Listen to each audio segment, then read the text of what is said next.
บายดีกันเบิดสุขคน ตอนนี้เราอยู่เส้นทาง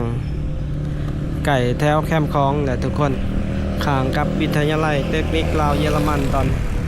เดี๋ยวเราสิพาทุกคนลงไปทางแคมป์คลอง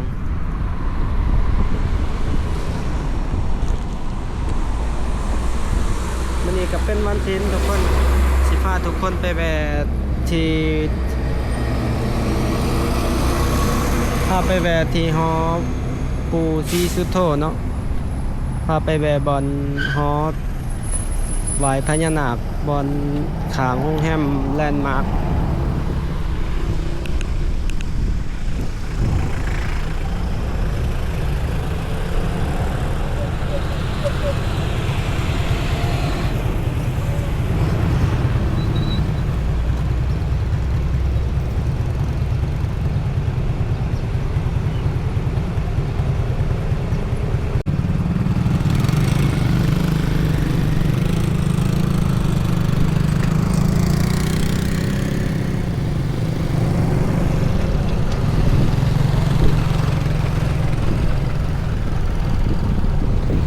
รถติดทุกคนบอนนี้เป็นยังไงไปเบิ่งกัน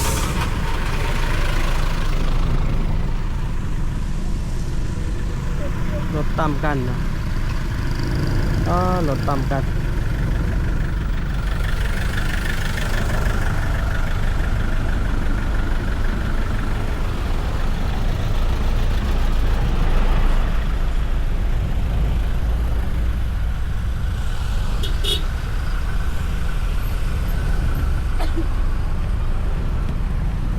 รถต่ำกันฟอปาโดต่ำกับรถจักร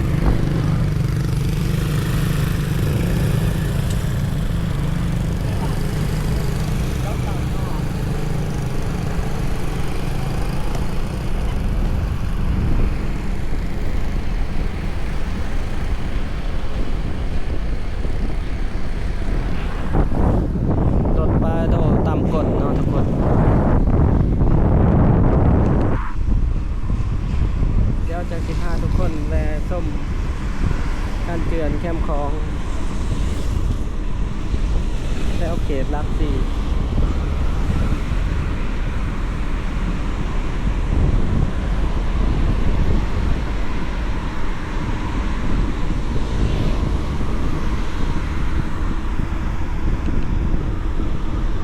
มื้อนี้ก็อากาศยามเช้าบ่ร้อนปานใดทุกคนแต่ว่าตอนเที่ยงๆนี่น่าจะร้อนแล้วมื้อนี้ก็เป็นโรงแรมแลนด์มาร์คขวามือของเรา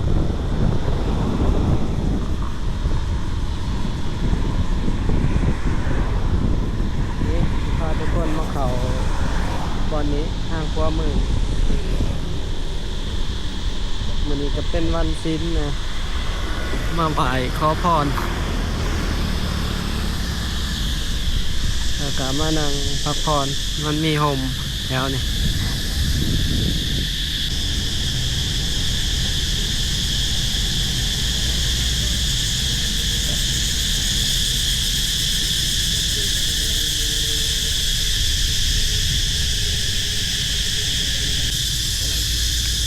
ฮะ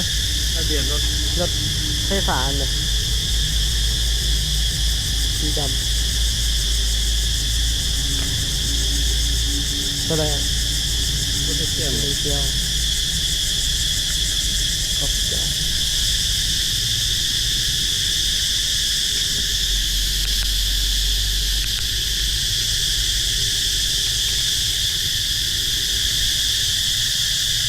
ทุกคน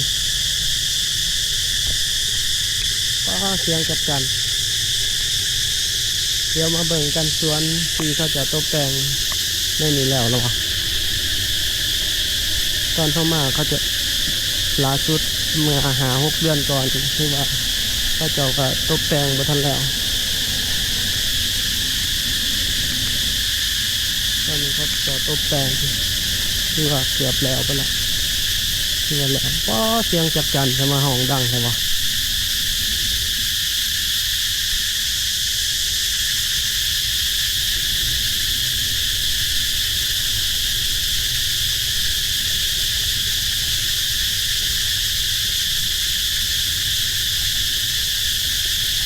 จักจันแม่งอี้แนมบ่เห็นโตโอ้นี่มองดังแท้ดังหวาว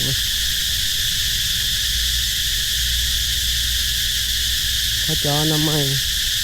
น้ำไม้สวน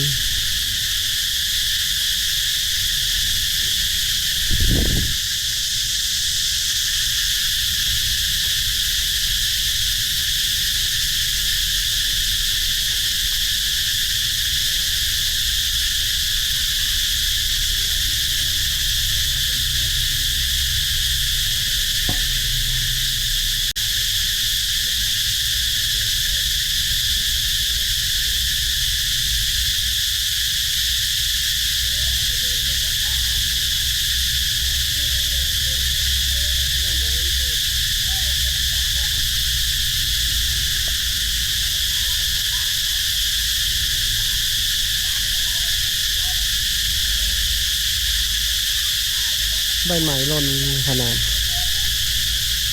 ว่าแล้วยางส้มสวนเลยจังคอยมาบูชาเป็นพอปูชีสุดโท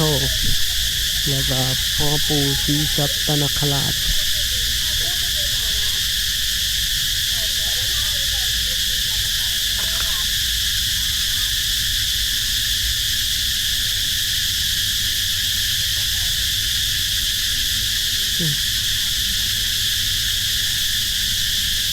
เนาะเป็นสวนสาธารณะเลยบอลมีบอลนางลินซื้อน้ำมะนางกินอยู่นี่สบายแบบคาเฟ่เลยนะบอลบ่าวสาวคือได้อยากมานั่งร่มกัน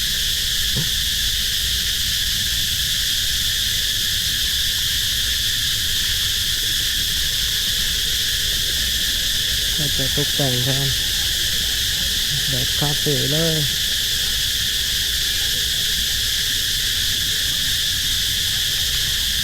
สำหรับการบูชากับเพิ่นบริคายเนาะหมักบอกเล่งให้แต่ตามใจใช้ศรัทธาแล้วก็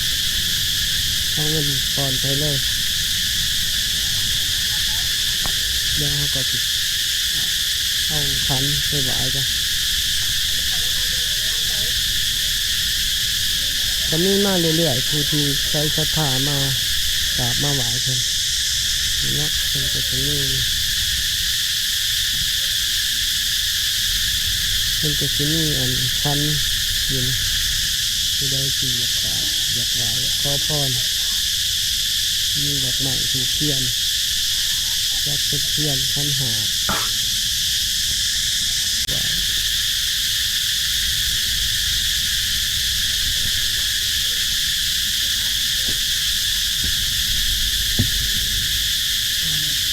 จัดแบบนี้เทียนคอ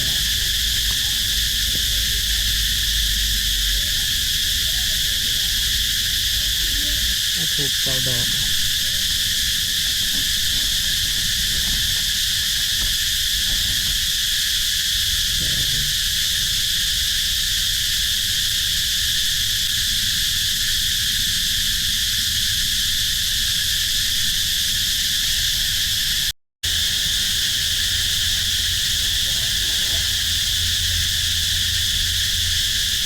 เราจะมาไหว้ปูชีจัตนคราชกันทุกคน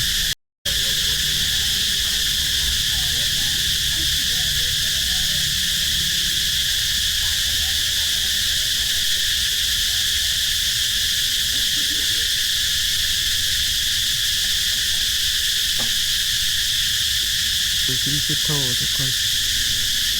เรากลับมาถวายปัจจัยแล้วก็ถวายท่าน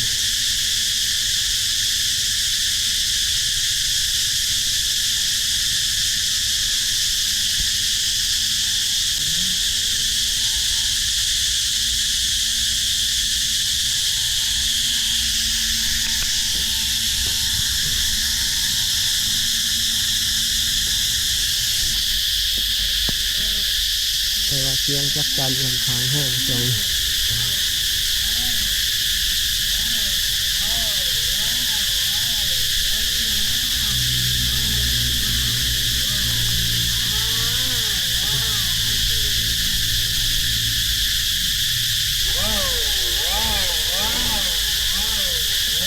เดี๋ยวออกไปทางแคมป์คลองที่ไปเลาะเบิงแถวกันเปลี่ยนเขต2ทุกคนน้องบ่ได้ออกไปดนแล้วเนาะไปเบิ่งกันว่าปัจจุบันเป็นแนวใดหลายๆอย่างเนาะมีการสร้างการช้ายังแน่แหละเนาะทั้งขางแถวแคมป์คลองก็โอ้ดอกบัวนี่เป็นเห็ดมีไฟใช่เด่นโอ้ดอกบัวเป็นไฟ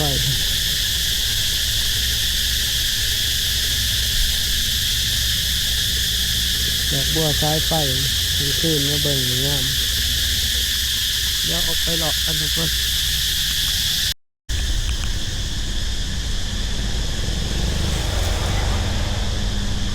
โอ้ทุกคนทางลงก็จะมีโครงการเห็ดทางลงเลย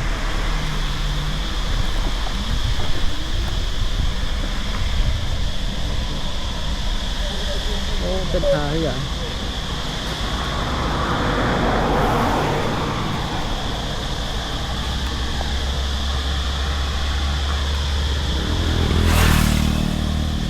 ก็จะเห็ดเป็นทาเหี่ยบอลเพื่ออาหาร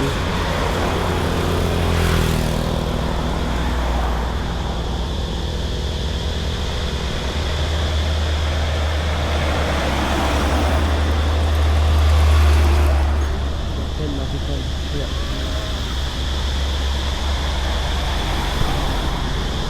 โอ้ทางนั้น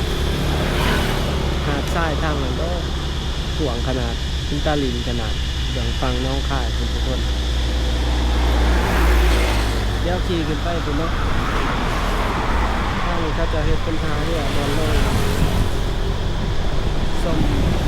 ที่ราคา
เบิ่งนี่ทุกคน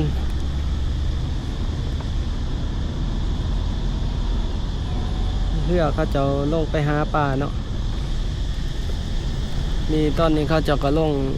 ต่อหม้อบอลเห็ดเสาไฟเป็นจุดเป็นจุดเนาะ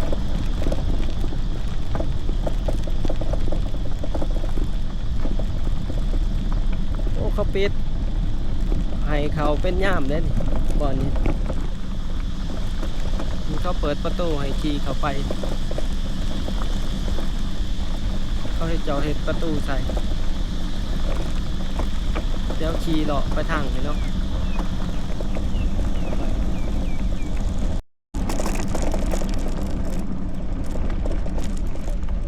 โอ้น้ำคลองก็ลงร้ายทุกคนลงไปร้ายเติบพูนทางไหนเขาเจาะเห็ดหาดบอลลงมาเที่ยวทางอำเภอศรีเชียงใหม่มีหาดเขาเจาะเห็ดบอลนั้นทุกปีเนาะลงมาลินน้ อากาศร้อน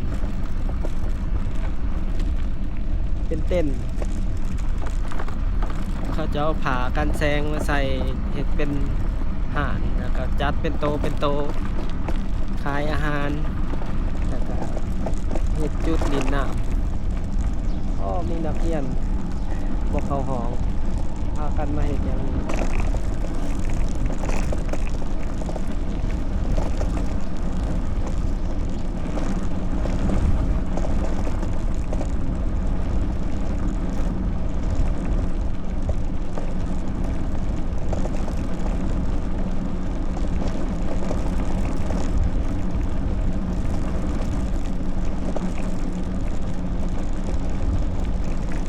เฮ็ดประตู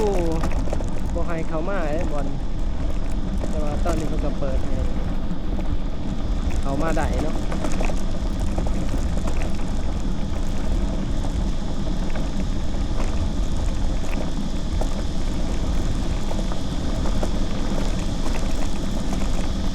ต่อไปบอลนี้มันก็จะเป็นเส้นทางเรียบคลองโอ้เรือที่เขาจะต่อเขาพามาเบิ่งสุดก่อนเขาจะเห็นแล้วเบิ่งล่ะ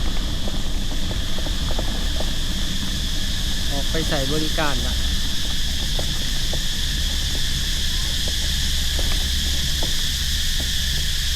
เป็นท่าเรือ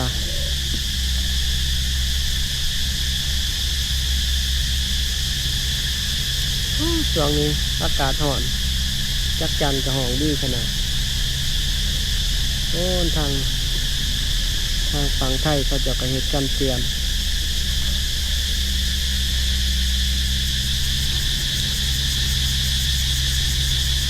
ช่วงแรกที่นี่น้ำแรง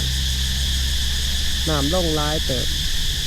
บ่อนนี้น้ำกว้างอยู่น่าจะบ่ถึง100 เมตรนะคันสิถึงก็ประมาณ100 เมตร150 เมตร120 เมตรประมาณนั่นแหละคันสิไกล100จ้ะแต่ช่วงนี้น้ำใสดีเลย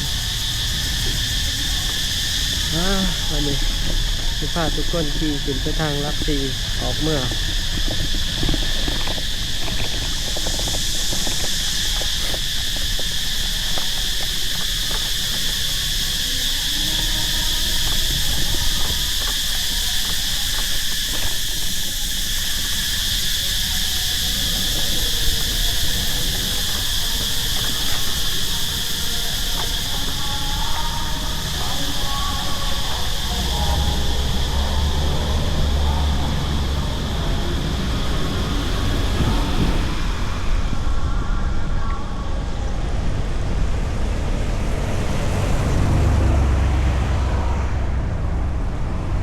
ออกไปทางวันมอนเลยล่ะ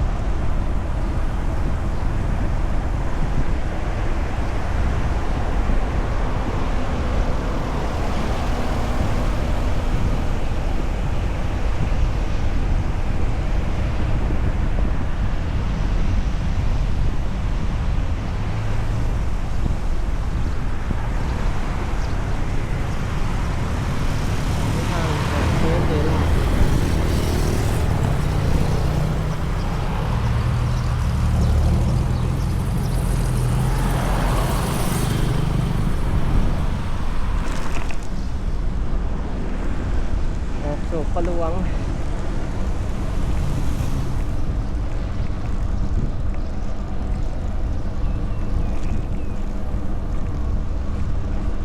ทุกคนสำหรับในคลิปนี้ก็ที่มีอยู่ประมาณนี้เด้อถ่ายไปไลฟ์กับที่ยาวกว่านี้บอลนี้เข้าประมาณเลยเนาะจิตลังนี่แหละประมาณนี้เด้อทุกคนแล้วนี่ก็เป็นทางเขาหันเซอร์เจล่าวัดอัมพรไซยะมุงคุน